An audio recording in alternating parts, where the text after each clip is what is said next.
ये कहानी है एक अमीर परिवार के बेटे कबीर की।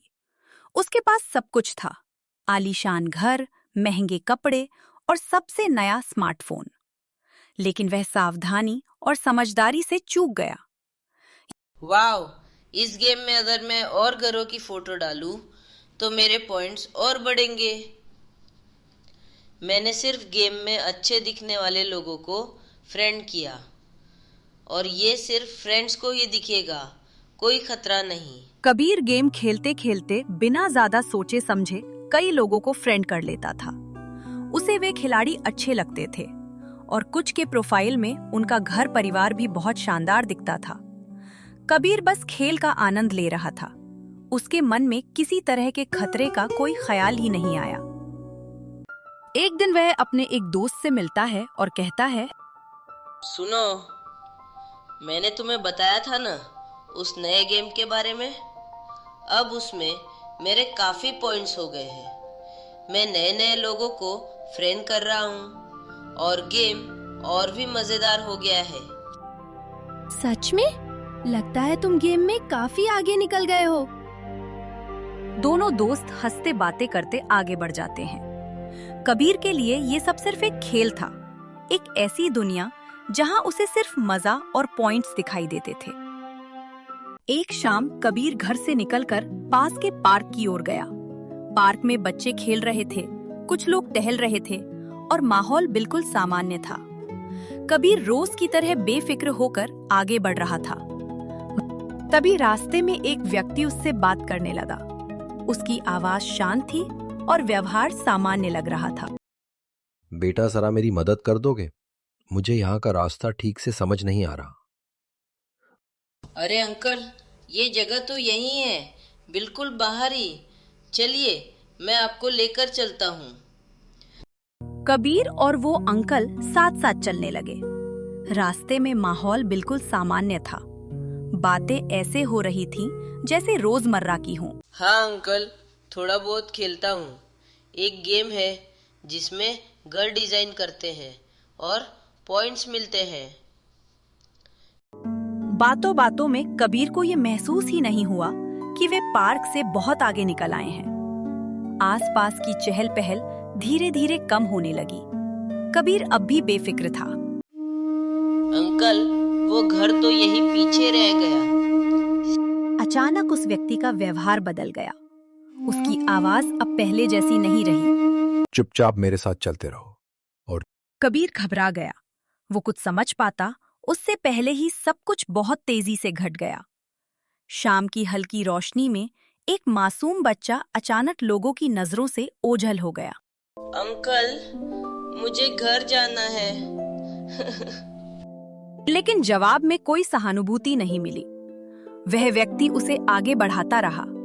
कबीर समझ चुका था कि कुछ ठीक नहीं है, लेकिन अब वह अकेला था और रास्ता भी अनजान। रात के समय कबीर घर नहीं लौटा। उसके माता पिता ने सोचा कि वह थोड़ी देर और दोस्तों के साथ पार्क में होगा, लेकिन जब देर हो गई और उसका फोन भी बज नहीं रहा, तो उनके चेहरे पर चिंता ने अपना रंग दिखा दिया। अब तक तो कबीर को आ जाना चाहिए था। मुझे बहुत फिक्र हो रही है, कहीं तो कुछ गलत नहीं हुआ। माता पिता तुरंत निकले। फोन, पड़ोसी और पार्क की ओर हर जगह पूछताछ करने लगे। उनकी चिंता हर कदम के साथ बढ़ रही थी, क्योंकि उनका प्यारा बेटा अभी भी घर वापस नहीं।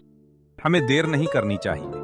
मैं पुलिस को तुरंत सूचना दूंगा। कबीर अकेला नहीं जा सकता, कुछ तो गलत हो रहा है। हेलो, मेरा बेटा कबीर अभी तक घर नहीं आया। 10 साल का है और हमें कोई सुराग नहीं मिला। कृपया जल्दी मदद करें। फोन के दूसरी ओर पुलिस अधिकारी ने नोट्स बनाना शुरू किया।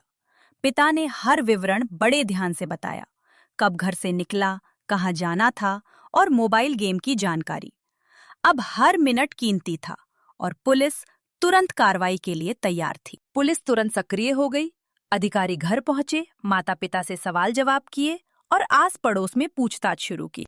हमें हर सुराग को जांचना होगा। सीसीटीवी, पड़ोसी और रास्तों की जानकारी सब महत्वपूर्ण है। हम धीरे धीरे हर पहलू देखेंगे। थोड़ी देर बाद पिता के फोन पर एक अनजान नंबर से कॉल आई। कॉल करने वाले ने कहा, तुम्हारा बेटा कबीर मेरे पास है। अगर उसे सुरक्षित पाना चाहते हो तो 50 लाख रुपए तुरंत भेजो। जब पुलिस अधिकारी इन्वेस्टिगेट कर रहे थे, उन्होंने पार्क के कोने में 2 बच्चों की बातचीत सुनी। बच्चे अपने मोबाइल गेम के बारे में बात कर रहे थे। देखो, मैंने अपने घर की तस्वीर गेम में डाल दी। अब मुझे पॉइंट्स ज्यादा मिलेंगे। अरे वाह, आज तो मैं भी अपने कमरे में लगी घड़ी की तस्वीर डालूंगा। पुलिस अधिकारी ने बच्चों की बातचीत और कबीर के मोबाइल गेम के सुराग का विश्लेषण किया। उन्होंने देखा कि कबीर ने गेम में अपने घर की तस्वीरें साझा की थीं। यही तरीका था जिससे अपहरणकर्ता घर की जानकारी ले रहा था। हम जानते हैं कि वो व्यक्ति कबीर के गेम के जरिए हमें धोखा दे रहा है। अब हमें उसकी लोकेशन तक पहुंचने का तरीका मिल गया है। पुलिस अधिकारी अपनी टीम के साथ और कबीर के माता-पिता को लेकर उस स्थान की ओर रवाना हुए जहां कबीर को रखा गया था। थोड़ी देर की खोज के बाद उन्होंने देखा कि कबीर एक कमरे में सुरक्षित बैठा है। मम्मी, पापा, मुझे डर लग रहा था। कबीर, सब ठीक है, तुम सुरक्षित हो, हमने तुम्हें ढूंढ लिया। और तुरंत ही उन्होंने उस किडनैपर और उसकी टीम को भी पकड़ लिया। अब कोई चालाकी नहीं चलेगी। साफ साफ बता, तूने कबीर को किडनैप कैसे किया? एक एक बात सच बता।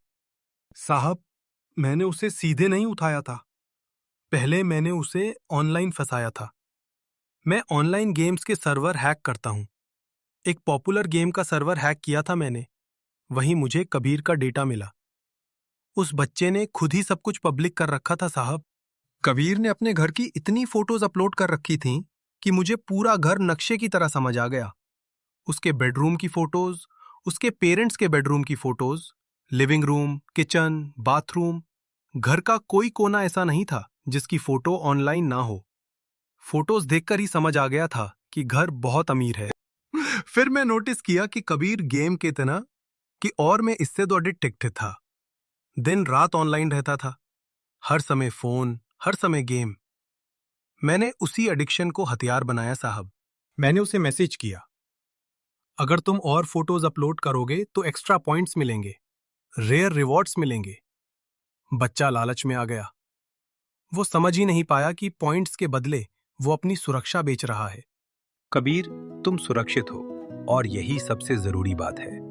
लेकिन याद रखना, तुम्हारा गेम और अजनबियों पर भरोसा तुम्हारे अपहरण का कारण बन गए थे। अगली बार हमेशा सतर्क रहना। जी, मैं अब कभी किसी अजनबी पर भरोसा नहीं करूंगा और अब सिर्फ बोर्ड गेम और फिजिकल गेम्स ही खेलूंगा। इस कहानी से हमें ये सीख मिलती है कि कभी भी अजनबियों पर भरोसा नहीं करना चाहिए। ऑनलाइन गेम और सोशल मीडिया में हमेशा सतर्क रहना चाहिए और परिवार की सुरक्षा और प्यार हमेशा सबसे महत्वपूर्ण है।